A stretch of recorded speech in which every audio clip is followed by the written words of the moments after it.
If you look at this photograph of the elk walking across the meadow, I put the sweet spots in there, and that's where you want to put the important parts of your photograph, right at those sweet spots. And also when you have like an animal or a person or anything leading into your photograph, you want it to be on the third. If you will look at the elk photograph, the elk has plenty of room to walk into the photograph.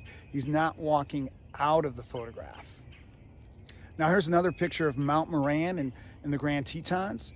And when you look at that photograph, you can see that the horizon line is in the upper third of the photograph. So you always want to keep those horizon lines in the upper third of the photograph or the lower third of the photograph, and never in the middle. And the way you determine that, where do I put my horizon line, you determine that by what's more important to the photograph, the foreground or the background. So if you could look at this photograph of Mount Moran, you could see that foreground is very significant to the photograph with the log and the beach and the water.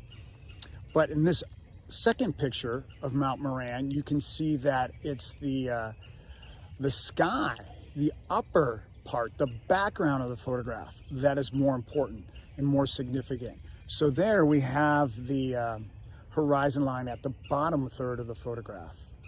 Now here's another photograph of a gibbon, and you can see with this, as the animal pretty much fills the frame, unlike the elk, who was just part of the frame, we can see that the head and the face are right about at one of those sweet spots that we talk about.